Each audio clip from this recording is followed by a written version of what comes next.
രാവിലെ നല്ല തണുപ്പിന് ഇതാ മുറ്റത്ത് ഒരു ചൂട് ചായയും കുടിച്ചിരിപ്പുണ്ട്. വേറെ ഒന്നല്ല, ഇന്നൊരു കാറ്ററിംഗ് പരിപാടി ഉണ്ടായിരുന്നു.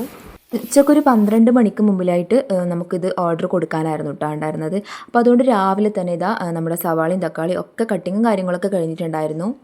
ഈ ഒരു കാറ്ററിംഗ് നമുക്ക് തുടങ്ങിയിട്ട് നമുക്ക് ആദ്യം കിട്ടുന്നൊരു ഓർഡർ ആയിരുന്നു കേട്ടോ. ഒരു 25 ബിരിയാണി, ചിക്കൻ ബിരിയാണി ആയിരുന്നു കേട്ടോ പറഞ്ഞിട്ടുണ്ടായിരുന്നത്. സൈഡിൽ ചിക്കനൊക്കെ ഫ്രൈ ചെയ്തെടുക്കുന്നുണ്ടായിരുന്നു കേട്ടോ. അങ്ങനെ ഇതാ മസാലയിലേക്ക് ഇട്ട് കുറച്ച് നെയ്യ് കൂടി ഇട്ടിട്ട് നമ്മൾ മസാല അങ്ങനെ സെറ്റാക്കി എടുത്തിട്ടുണ്ട്. അപ്പോൾ ഇനി ചോറ് വെക്കാനാണ്. ഇതാ അതേ അടുപ്പിൽ ചോറ് കൂടി ഉണ്ടാക്കി എടുക്കുന്നുണ്ട്.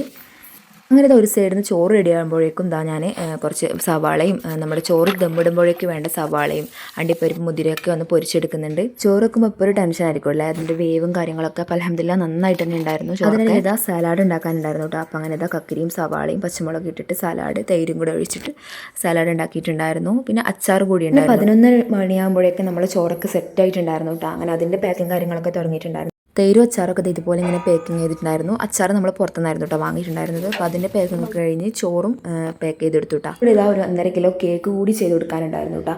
അപ്പോൾ അതും കൂടി ചെയ്തെടുത്തിട്ടുണ്ട്. അപ്പോൾ ഇത് ഹസ്സിൻ്റെ പെങ്ങളായിരുന്നു കേട്ടോ കേക്കൊക്കെ ഉണ്ടാക്കിയിട്ടുണ്ടായിരുന്നത്. അങ്ങനെ അതും കൂടി നമ്മൾ ചെയ്തിട്ടുണ്ടായിരുന്നു. അങ്ങനെ പറഞ്ഞ ടൈമിൽ തന്നെ നമ്മുടെ കേക്കും ഫുഡും കാര്യങ്ങളൊക്കെ കൊടുക്കാൻ പറ്റിയിട്ടുണ്ടായിരുന്നു.